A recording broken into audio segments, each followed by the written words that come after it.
শুভরাত্রি সবাইকে। তোমাদের সাথে একটা জিনিস শেয়ার করার জন্য এসে গেলাম।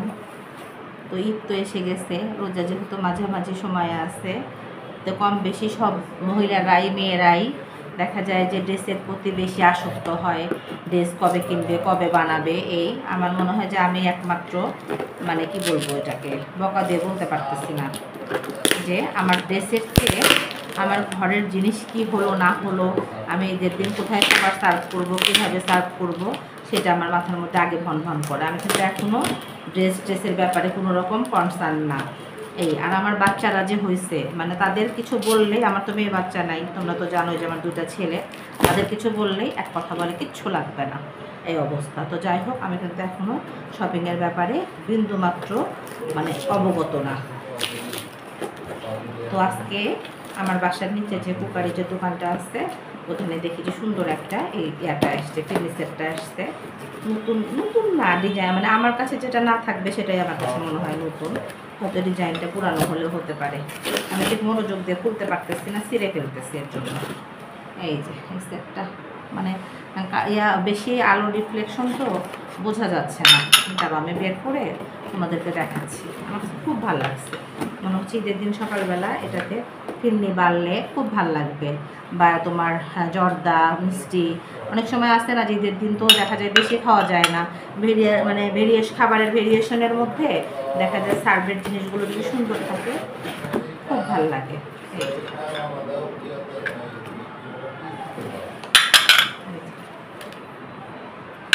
দাঁড়াও দেখাচ্ছি তোমাদের, ভাল লাগবে। অনেকে বলবে কি যে হ্যাঁ এটা তো অনেক আগেই বের, আমি মনে করি কি যে যেটা আমার কাছে নাই সেটা আমার কাছে আনকমন, বা সেটা আমার কাছে ভাল লাগবে। এই সবই তো বের হয় ধীরে ধীরে। এই যে সাইজটাও কিন্তু বাদামের সাইজ, মানে বাদামের আকার, একদম দেখতে মনে হয় যে একটা বাদাম। এটা কালারটাও একদম বাদামের কালার, আর সাথে হলো 6টা এজ। জাস্ট ফিন্নি সেটই বলা চলে, বাট অ্যাজ ইউজুয়াল গোলের শেপ থেকে এখন একটু আলাদা শেপ। ফিন্নি সেট শোকেসে অসংখ্য আছে, কিন্তু বাট সব হলো আগের মতো গোল চ্যাপ্টা ডিম, এগুলো ওভাল শেপ, বাট ডিমের শেপটা কিন্তু আমি প্রথম নিয়ে আসলাম। এই ভাল লাগছে না বলো? আমার কাছে কিন্তু খুব ভালো লাগছে। তোমাদের কাছে কেমন লাগলো অবশ্যই আমাকে জানাবা, ভালো লাগলেও জানাবা, মন্দ লাগলেও জানাবা। এই আমার কাছে মানে খুব ভাল লাগছে, খুব ভাল লাগছে। মানে আমি কেমন যেন মনে হচ্ছিলো যে না এটা আমার লাগবে ঈদের দিন টেবিলে সার্ভ করলে খুব ভাল লাগবে। ক্যামেরাতেও তো ভালো আসতেছে না, পুরাটা কিন্তু এই যে গোল্ডেন কালারের ইয়া করা আছে চতুর্দিকে, এটা ক্যামেরাটা আসতে যাচ্ছে না। এই যে পিছনটা এরকম, আর এই যে সামনে এরকম, জাস্ট বাদামের কালার, বাদামের শেপ। এইটা তো সবাই জানাবা কেমন হয়েছে। এটা হলো আমার ঈদের দিন জাস্ট মিষ্টি জিনিস সার্ভ করার জন্য একটা ফিন্নি সেট আমি কিনে ফেলছি। তো সবাইকে শুভরাত্রি। এখন বাজে প্রায় 11:30 সকাল। ঘুম থেকে উঠছি মনে হয় 10:30টার দিকে। তো উঠে মানে কোনো রকম কোন দিক থেকে শুরু করব বুঝতে পারতেছি না। একবার এদিকে যাচ্ছি, একবার ওদিকে যাচ্ছি, সব দিকেই মনে হচ্ছে এলোমেলো।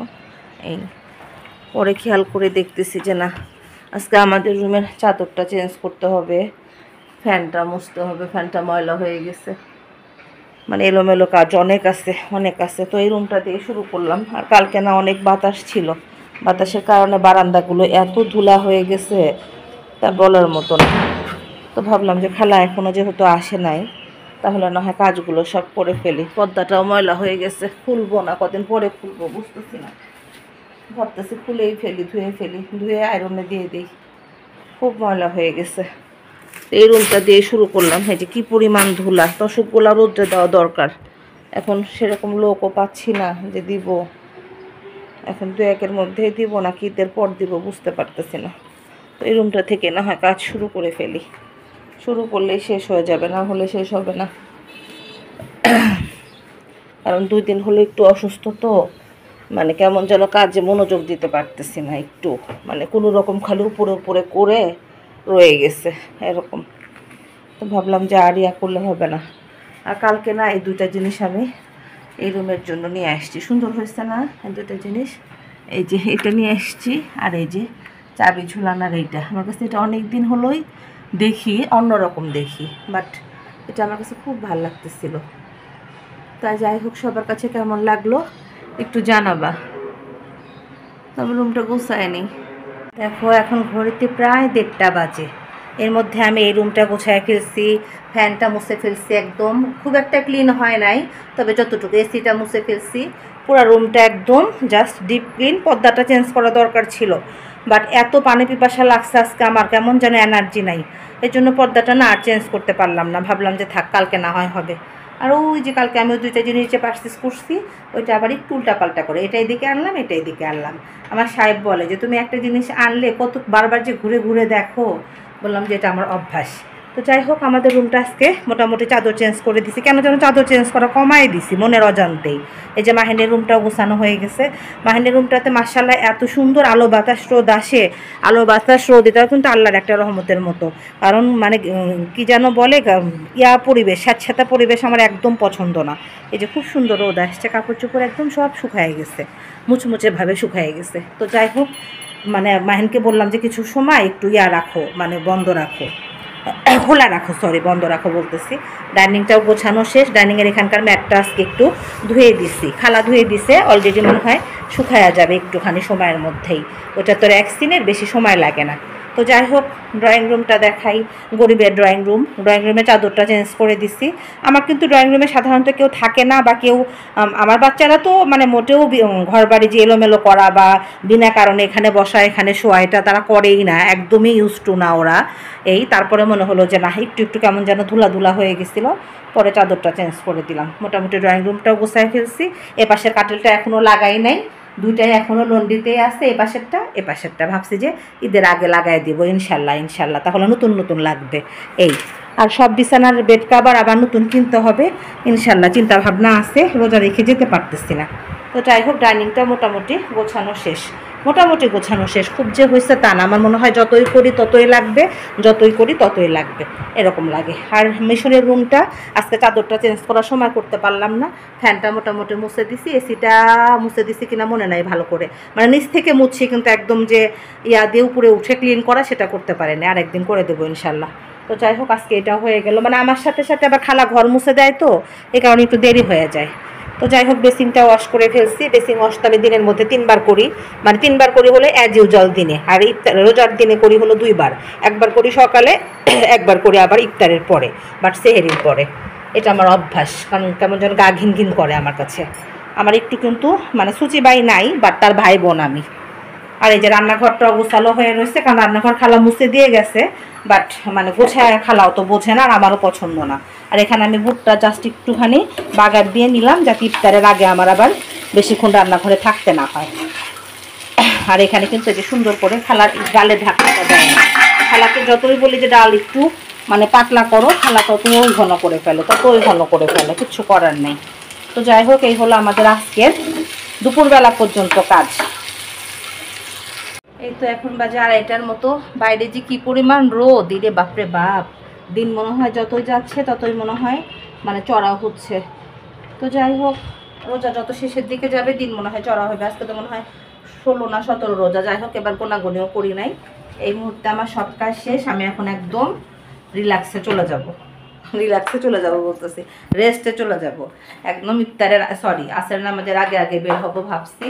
এই যে সব দরজা জানালা একটু ক্লোজ করে রাখছি ধুলার ভয়ে, এত ধুলা আসে তা বলার মতো না। তো ভাবলাম যে না, এখন আর কোনো কিছু খোলার দরকার নাই, কারণ সবাই এসির মধ্যে আছে, কারো মানে বাইরে কোনো কাজ নাই। মিশন আব্বু, মিশন মনে হয় গেছে গোসলে। 2 ছেলেরই পরীক্ষা শেষ, তো একটু রিল্যাক্সে আছে। তারপরেও বলতেছি যে একটু একটু করে পড়তে বসো। আমার বড় ছেলেটা রোজা থেকে একদমই দুর্বল হয়ে যায়, খেতে চায় না ভোর রাত্রিতে কিছু, মেবি গোসলে গেছে। হ্যাঁ, তো যাই হোক, আর ছোট ছেলে সেও। মাহিন, তোমার কি ম্যাম আসবে আব্বু? মাহিন, মাখন, তোমার কি ম্যাম আসবে? ও আচ্ছা, না আসলে ম্যাম জানাই তো, তাই না? আম্মু কিন্তু আম্মু রুমে চলে গেলাম, ম্যাম আসলে দরজা খুলতে হবে, তুমি ইয়া করো না, বুঝবা না, খোলা রাখো বাপি, শোনা যাবে না, ভাইয়া গোসলে গেছে, শোনা যাবে না। তো যাই হোক, মাহিনের ম্যাম আসবে। আর এই যে রান্নাঘরটা ক্লিন করে ফেলছি, যদিও গ্লাসটা ক্লিন করা হয় নাই, কিন্তু একদমই দেখেন এই যে আটকায় রাখছি। আর আমি কিন্তু বুদ্ধি করে রান্নাঘরে জানালার গ্লাস ইয়াটা কত ফাঁকা রাখছি দেখছেন, যাতে গ্লাসগুলো পরিষ্কার করা যায়। এই যে এভাবে করলে অনেক অন্ধকারে, এই যে প্রচুর আলো, ভাল লাগে না বলেন? খুব ভাল লাগে। আর যদি বেশি বন্ধ থাকে সেক্ষেত্রে না কেমন যেন মানে গ্লাসগুলো পরিষ্কার করা যায় না। তো যাই হোক আমি একটু ধুলার ভয়ে একটু আটকায় রাখি। এই যে খুব মানে জাস্ট গ্লাস ক্লিন করার জন্য আমি এই গ্রিলটা ফাঁকা ফাঁকা নিয়েছি ইচ্ছে করে। খুব ভালো হয়েছে না? আমার বুয়াটা এসে বলে খালা ম্যাম চলে আসছে। মাহেন আব্বু। যাই হোক আমার খালারা এসে বলে যে খালা আপনি খুব ভালো করছেন এটা ফাঁকা রেখে। দেখছো আমি বললাম না? যাই হোক ছোটো ছেলের ম্যাম চলে আসছে বলতে বলতে আমি এখন চলে গেলাম আমার রুমে। এত গরম পড়ছে তা বলার কথা। তো যাই হোক আবার দেখা হবে বিকালে। ইফতারের আর বেশি সময় নাই, মনে হয় 15-20 মিনিট আছে। তো আমি ভাবলাম যে বড়াগুলো ভেজে আসি। তো যাই হোক আজকে ফ্রিজে না মানে চিকেন কিমাটা অনেক বেশ খানিকটা রয়ে গেছিলো। আবার রুটি বানাবো, আবার সেই করবো। তো ভাবলাম যে আজকে এই বড়াতে দিয়ে দিই। তো এটা ভেবে আবার এক্সট্রা কেরামতি একটু দেখাতে গেলাম। তো বড়াটা নিয়ে আসলাম, কিমাটা নিয়ে আসলাম। মাহিন মিশন বলতেছে আম্মু চিকেন পরোটাটা। তা না ঝামেলা, খালাও সময় পায় না, আমিও সময় পাই না। দেখা যায় যেগুলো করতে গেলে আবার জহরের নামাজটা জাস্ট কায়জা হয়ে যায়, যেটা আমি একদমই পছন্দ করি না। কারণ এত কষ্ট করে রোজা থেকে যদি নামাজ কায়জা হয় তাহলে আর কি হলো। এই পারফেক্টলি টাইম মানে একদম 2টার মধ্যে সব কাজ শেষ করার অলমোস্ট ট্রাই করি। না হলেও আড়াইটার উপরে যেতেই চাই না। এই হলো অবস্থা। তো যাই হোক সব কিছু রেডি করাই ছিল, আর খালি শুধুই আটা দিয়ে দিলাম। তবে একটা ভুল ডিসিশন নিলাম, মানে বড়াটা যা মানে তেলের কড়াইতে ফ্রাই প্যানে না দিয়ে এটাতে দিচ্ছি। মনে হচ্ছে না যে ভালো হবে, মনে হয় লেগে যাবে কনফার্ম। তারপরে ভাবলাম যে না দেখি কি করা যায়, তো দেখা যাক। আর এর মধ্যে আমার সাহেবও বাসায় ঢুকে পড়ছে, আজকে বাসায় ইফতার করবে, যদিও ফোন করে নাই, অসুবিধা নেই। তো যাই হোক আমি ভাবছিলাম যে আজকে হয়তো আসবে না। আসলে কি অনেকে মনে করেন যে আমরা মাঝে মধ্যে কি প্রায়ই তো দেখা যায় ভাত খিচুড়ি এগুলো খাই। আমার বাসায় না বুট বড়া মুড়ির চেয়ে মানে ভাতটাই ছেলেরা বেশি প্রেফার করে, কেন যেন ওরা মানে এটা অপছন্দ করে তা না, দিলে যে কিছু বলা সেটা বলে না, কিন্তু ওই দিকেই দেখা যায় যে সাপোর্টটা বেশি। তো যেহেতু বাচ্চারা রোজা থাকে এই কারণে আমিও দেখা যায় যে ওরা যেটা পছন্দ করে সেদিকেই আমিও ঝুঁকি। এই হলো আমার অবস্থা। আর আজকে যে রোদটা উঠছিল রে বাপরে বাপ, এই যে জানালা দিয়ে মনে হয় যে এখনও আলোর ঝলকানি আসতেছে, সন্ধ্যা যে হয়ে গেছে। এই যে আমি যে ভুল ডিসিশন নিয়েছিলাম সেটার প্রমাণ, ওটাতে বারবার লেগে যাচ্ছিল। পরে আমি আমার ফ্রাই প্যানটা আগলা করে, এটা তো তেলের কাজ বেশি করা হয় তো খুব সুন্দর হয়ে গেছে, এখন আর একদম লেগে যায় না। তো যাই হোক এটার মধ্যে নিয়ে নিলাম যে না এটাতে সুবিধা হবে। তো যাই হোক অনেক আজকে একটু চিকেন আসে ভিতরে দেখে একদম কড়া করে ভেজে নিলাম, মানে কালারটা কিন্তু খুব সুন্দর আসছে। তো যাই হোক ফ্রিজে যদি কারো কিমা থাকে সে কিন্তু মানে অন্ততপক্ষে যে কোনো পাকোড়া বলি আর বড়া বলি, আমাদের সিরাজগঞ্জের ভাষায় আমরা এটাকে বড়াই বলি, পাকোড়া বলি না। তো এভাবে কিন্তু করে নিলে খারাপ হয় না, ভালোই হয়। আর খেতেও একটু যে এখানে লেগে যায়, এর জন্য এটা চেঞ্জ করে নিলাম। তো যাই হোক মানে একটু কিমা নিলে দেখা যায় যে ফ্লেভারটাও একটু ভালো আসে, বাচ্চারাও একটু চিকেন বা বিফের মানে পেলে ওদের কাছেও ভালো লাগে। এই জাস্ট রেডি করে রাখার একটা ব্যাপার।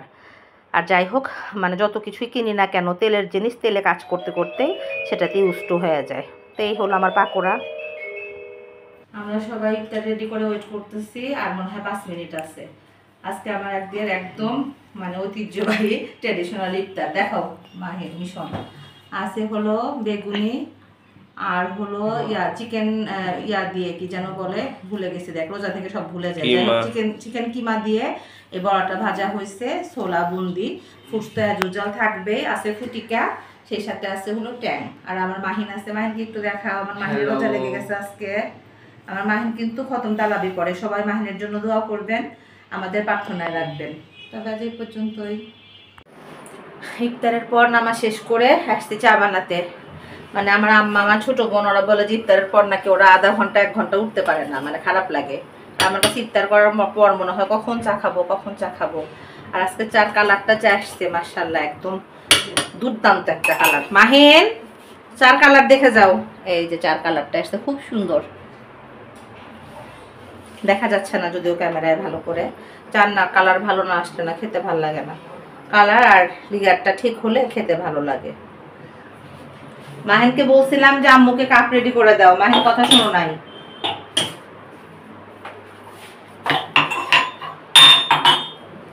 যাই হোক রাতের খাবার দাবারের প্রিপারেশনটা আমার দুপুরবেলায় অলমোস্ট শেষ হয়ে যায়। আমি রাতের জন্য কোনো কিছু রাখি না। আজকে জাস্ট একটু আলু ভর্তা করবো, অনেকদিন মানে অনেকদিন পর 4-5 মাস পরে তো হবেই মনে হয়। মাই গড, ইস কতগুলো বের হয়ে গেল। একটু চাটা সেকে নিই। মাহিনকে বলছি যে মাহিন তুমি কালো হয়ে গেছো, মাহিন বলতেছে মাই ফাদার ইজ ব্ল্যাক। না তোর আব্বু বলে দেবো এখন তোর কথা, যদি না বলছি মিশর আব্বু একটা হাসির কথা শোনো। মাহিনকে বলছি যে তুমি কালো হয়ে গেছো, আর মাহিন বলতেছে মাই ফাদার ইজ ব্ল্যাক। জানাও না, জানাও জানাও কি আল্লাহ। এদিকে তাকাও, ক্যামেরার দিকে তাকাও। মাহিন এটা বলতে পারলো না, যেটা সত্যি সেটাই বলছে। না চা দিচ্ছি, কিছু বলবে নাকি? খেয়ে বলো সুস্বাদু হয়েছে নাকি কথা হয়েছে বলো, মিথ্যা বলো না, সত্যি করে বলো। মিথ্যা কথা বলছো দেখে গলায় ঠিকছে। মিশন চা নিয়ে যাবো। আমি চা নিতে চাইলাম কম, আমার চাটাই বেশি হয়ে গেল, বুঝলাম না। মাখন বাবা ডাকে, আমার যে আছে না আমার বিস্কিটে। আচ্ছা ঠিক আছে তোমার। তো যাই হোক, এই হলো আমাদের সন্ধ্যার পরের কিছুটা মজার টাইম। টাইম তো আজকাল বাচ্চাদের থেকে পাওয়াই যায় না, বাচ্চারাও ব্যস্ত, বাচ্চারার বাবাও ব্যস্ত। মনে হয় ফ্রির মধ্যে খালি আমি আছি ফ্রি, সবাই ব্যস্ত, মিশন ব্যস্ত। তোমার চা রান্নাঘরে ক্যামেরাটা প্রচন্ড পরিমাণে ঘোলা লাগতেছে, প্রচন্ড পরিমাণে, বুঝতেছি না। আমার বাসায় একটা মাছি ঘোরাঘুরি করলে আমার মনে হয় মাথার মধ্যে একদম টনক নড়ে যায়, সেই মাছিটা না মারা পর্যন্ত। মিশন রান্নাঘরে লাইট অফ করে দাও বাপি। তো যাই হোক, এই যে চাটা নিচ্ছি, নিয়ে মজা করে এখন চাটা খাবো। চা খাওয়ার সময় জাস্ট কোনো কথা হবে না, জাস্ট এসি চলবে আর আমি চাটা খাবো। এই হলো আজকের কাহিনী। তো যাই হোক, আমার ছেলে বলতেছে আম্মু বিদায় নিয়ে নাও, কারণ আমার ছেলে তো অফ ক্যামেরায় সব কাজ সে করে, আমি তো কিছুই করি না। তো যাই হোক, আজকে না হয় চাটা খেতে খেতে দাঁড়ান, চাটা কেমন হয়েছে দেখি। না আসলে ভালো হয়েছে। তো যাই হোক, আজকে না হয় বিদায় নিয়ে নেই। সবাই ভালো থাকবেন, সুস্থ থাকবেন, আশার অঙ্গনের সঙ্গে থাকবেন, আমার চ্যানেলটা সাবস্ক্রাইব করবেন, সেই সাথে গঠনমূলক সমালোচনা করবেন। সমালোচনা থাকবেই, আমাকে সবাই ভালোবাসবে এমন না, আবার সবাই অপছন্দ করবে তেমনও না। তো যাই হোক, যারা ভালোবাসেন তাদের প্রতি রইল অনেক অনেক কৃতজ্ঞতা, ভালোবাসা, আর যারা ভালোবাসেন না তাদের প্রতি রইল অনেক অনেক সমবেদনা। তবে আজ এই পর্যন্তই, আল্লাহ হাফেজ।